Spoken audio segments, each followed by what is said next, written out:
you're actually writing, does it? In my head. Actually, no. I mean, that's the weird, wonderful, fantastic side of let me put the stuff I'm carrying down. The wonderful side of I will crush the candy bars. The wonderful side of doing something like this is that the entire writing process is so ridiculously lonely. You come up with a great line and you write it down, and the room is quiet. And I mean, my kids and my wife make fun of me because they get to see the facial expressions I make while writing. And they'll say, "You should see yourself." And I go, "Why?" I'm just writing. They go, "You go."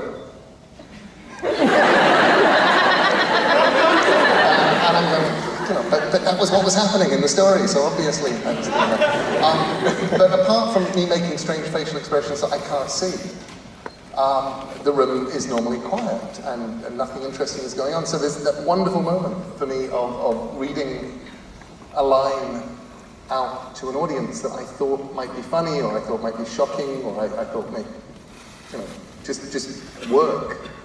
And the audience makes the noise, the appropriate noise. Yes, good noises. Best noise I've ever heard from an audience ever was here in LA about 5 years ago on the Graveyard Book Tour. Was anybody here for that? And every other stop the idea was I would go to a city and I would read a chapter from my book. And, chapter 1 was in New York, and chapter 2 was in Philadelphia. Sure.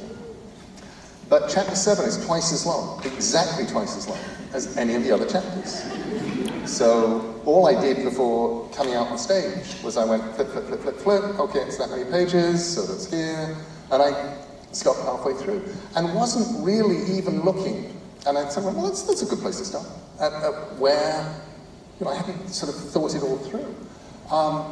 But there is a moment in chapter 7 of the Graveyard Book where somebody that you think up until that point has been a very good, nice person suddenly reveals himself to be a very nasty, dangerous person indeed.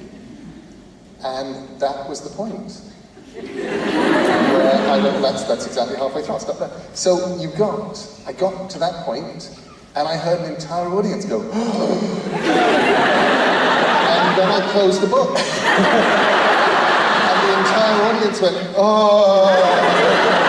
It was the best. You should have raised the price. Like double the price right on the spot. There's another noise that people make to celebrate things, and that's at the cash register, and you're celebrating some very good news today, right? I am, much to everybody's astonishment. We were genuinely astonished. I had the conversation with my wonderful editor, Jennifer Braille, a few days ago, and I said, are we going to make the New York Times list? She said, how are we going to make the New York Times list? And I said, oh, well, that's good. Are we going to, do well? And she said, well, there's some big people in there, and then there's Dan Brown, and he is at number 1, and he is going to be outselling everything by a factor of about 2 to 1. So they will be buying them in the Costco's. They will be, those books are going to be going. But you just have to be used to that. I'm saying, oh, okay, fair enough. Yeah. And so yesterday I'm sitting signing away, doing the pre-signing thing, where basically, so anybody who's here at 10 o'clock and has a babysitter to get back to can go, I don't want to meet him that much. I can see him. I will take this signed book, this unsigned book, I will trade it for a signed book. It's fine. I'll catch him next time. So I was signing my way through and the phone kept ringing and I thought, oh, finally finished. Answered it, it was my agent. And she's like, okay. New York Times list. And I said, oh, how do we do it? She said, you're number 1.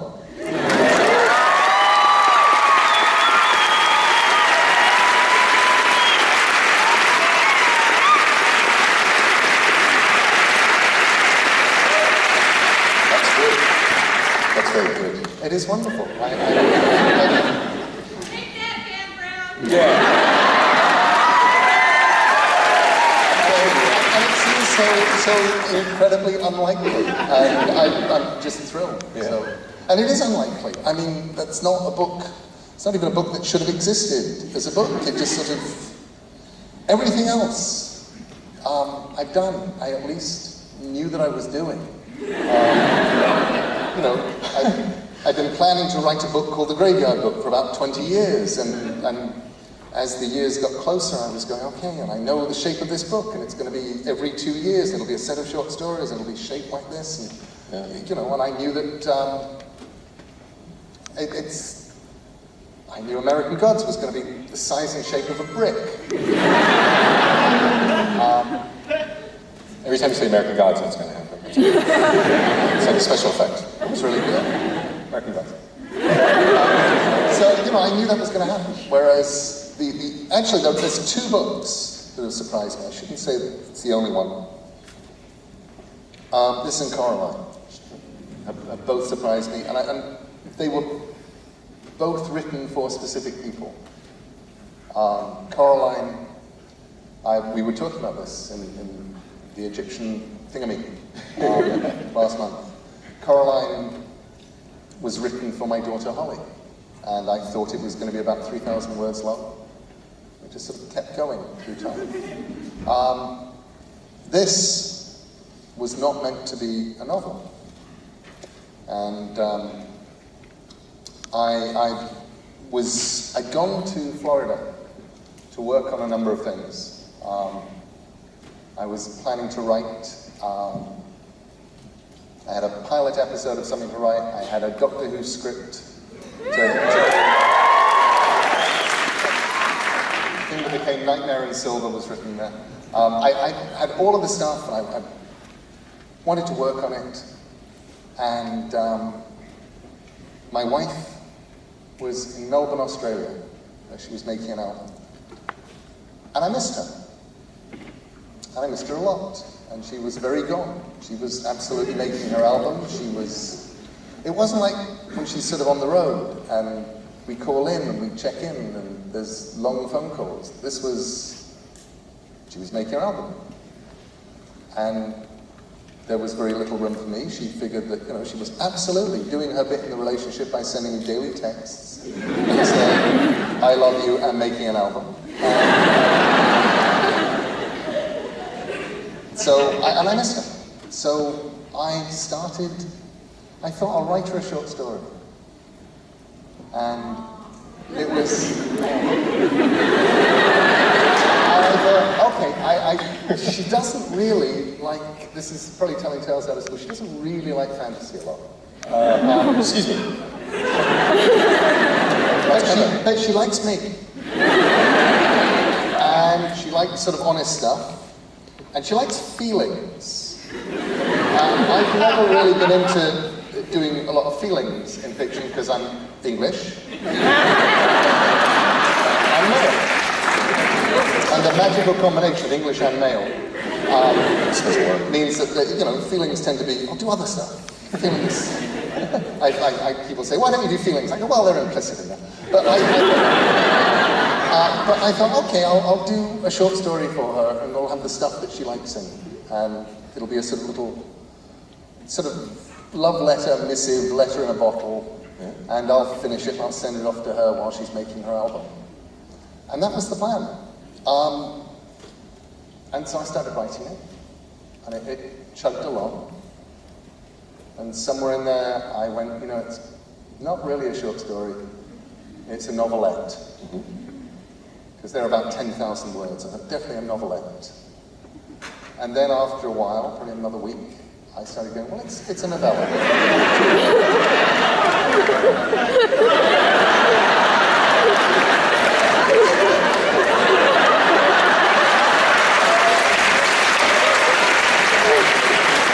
People that scold you about your phones are surfing the internet. So, and I thought it's a novella, and then I thought it's a very, very long novella. And somewhere in that I emailed my editor and said, Jennifer, I've got this thing that I'm writing, and It's a novella, and I'm not really sure how we'll publish it, but just wanted to warn you that it exists. It's like a hurricane. It's on the map.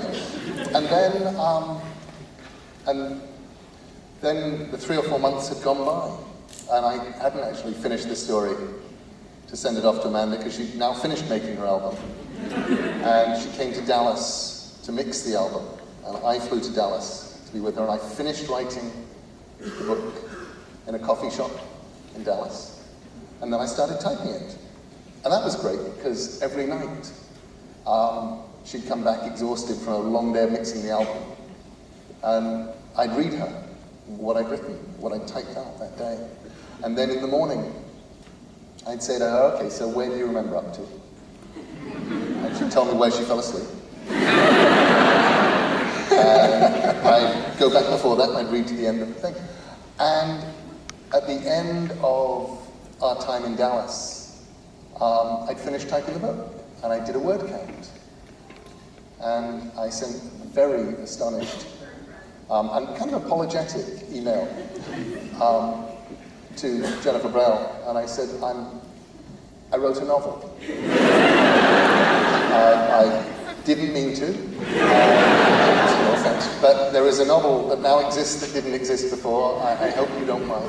And she was like, we'll send it along. It's number 1, by the way. And I sent it over to her, and she was I think she was the second person to tell me, sent it to a couple of my friends, and was getting very odd reactions. Not reactions that I normally expect. What's that? Because they'd say things like, I cried.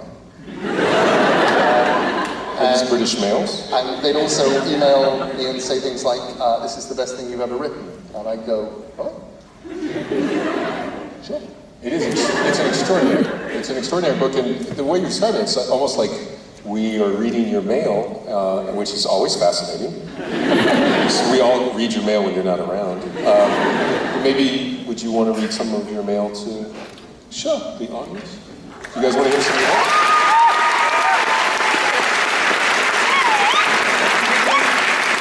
Before I read, give me a quick show of hands on, because we're now it's been out for over a week. Just wave if you've read it.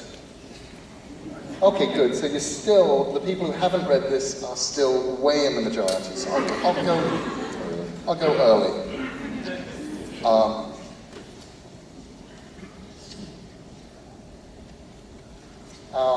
Our narrator, at this point in the story, is 7 years old.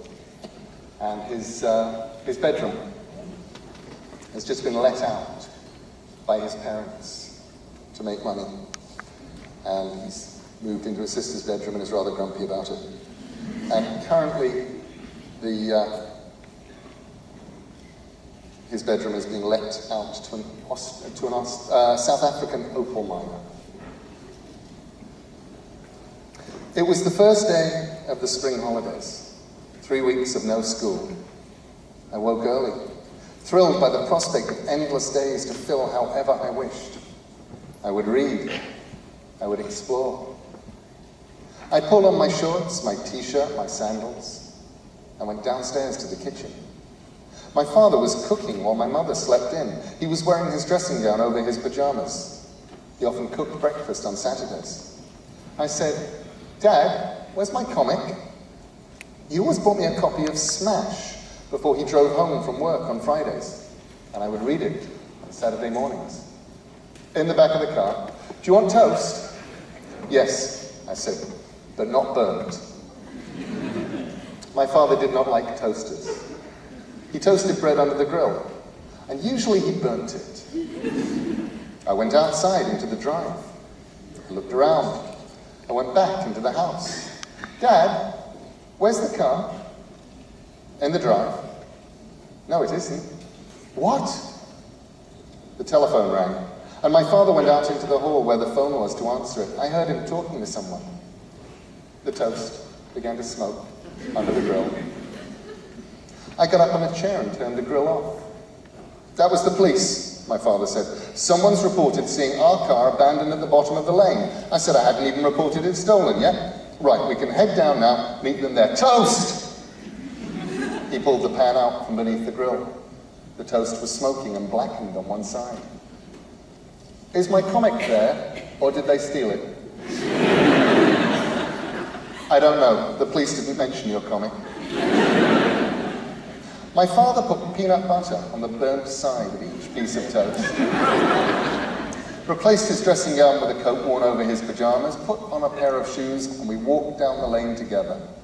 He munched his toast as we walked. I held my toast and did not eat it. We'd walked for perhaps 5 minutes down the narrow lane which ran through fields on each side when a police car came up behind us. It slowed, and the driver greeted my father by name. I hid my piece of burnt toast behind my back while my father talked to the policeman. I wished my family would buy normal, sliced white bread, the kind that went into toasters, like every other family I knew. My father had found a local baker's shop where they made thick loaves of heavy brown bread, and he insisted on buying them. He said they tasted better, which was, to my mind, nonsense. Proper bread was white and pre-sliced and tasted like almost nothing. That was the point. The driver of the police car got out, opened the passenger door, told me to get in. My father rode up front beside the driver. The police car went slowly down the lane. The whole lane was unpaved back then, just wide enough for one car at a time, a puddly, precipitous, bumpy way with flints sticking up from it, the whole thing rutted by farm equipment and rain and time. These kids, said the policeman, they think it's funny. Steal a car, drive it around, abandon it, they'll be locals. I'm just glad it was found so fast, said my father. Funny them leaving it down here, though, said the policeman, because it's a long way back to anywhere from here. We passed a bend in the lane and saw the white Mini over on the side in front of a gate leading into a field, tyres sunk deep in the brown mud. We drove past it, parked on the grass verge. The policeman let me out, and the three of us walked over to the Mini while the policeman told my dad about crime in this area and why it was obviously the local kids had done it, and my dad was opening the passenger side door with his spare key. He said, "Someone left something in the back seat." My father reached back and pulled the blue blanket away that covered the thing in the back seat, even as the policeman was telling him that he shouldn't do that. And I was staring at the back seat, because that was where my comic was. So I saw it. It was an it, the thing I was looking at, not a him. Although I was an imaginative child, prone to nightmares, I had persuaded my parents to take me to Madame Tussauds Waxworks in London when I was 6, because I wanted to visit the Chamber of Horrors, expecting the movie monster Chambers of Horrors I'd read about in my comics. I'd wanted to thrill to waxworks of Dracula and Frankenstein's monster and the Wolfman. Instead, I was walked through a seemingly endless sequence of dioramas of unremarkable, glum-looking men and women who had murdered people. Usually lodgers and members of their own families. And who were then murdered in their turn. By hanging, by the electric chair, in gas chambers. Most of them were depicted with their victims in awkward social situations. Seated around a dinner table, perhaps, as their poisoned family members expired. The plaques that explained who they were also told me that the majority of them had murdered their families and sold the bodies to anatomy.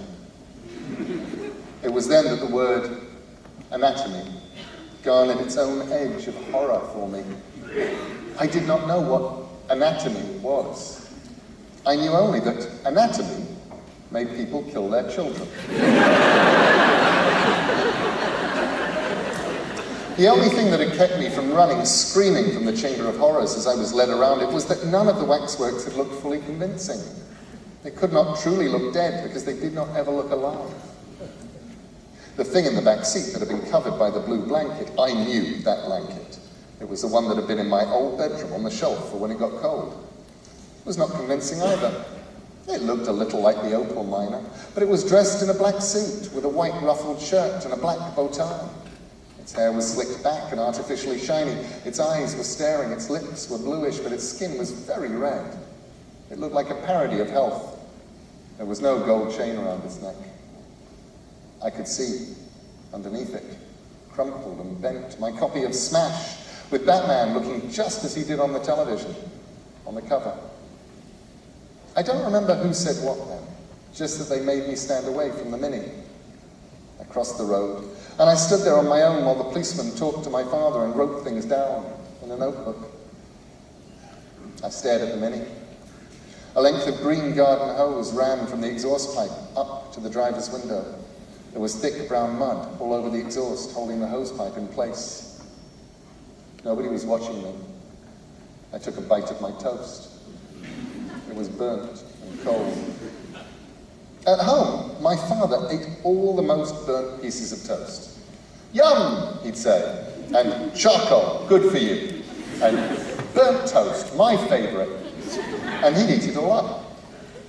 When I was much older, he confessed to me that he had not ever liked burnt toast, had only eaten it to prevent it from going to waste. And for a fraction of a moment, my entire childhood felt like a lie. It was as if one of the pillars of belief my world had been built upon had crumbled into dry sand. The policeman spoke into a radio in the front of his car. Then he crossed the road and came over to me. "Sorry about this, Sonny," he said.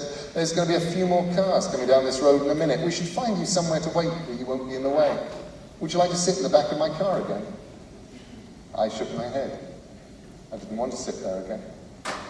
Somebody, a girl, said, "You can come back with me to the farmhouse. There's no trouble." She was much older than me, at least 11.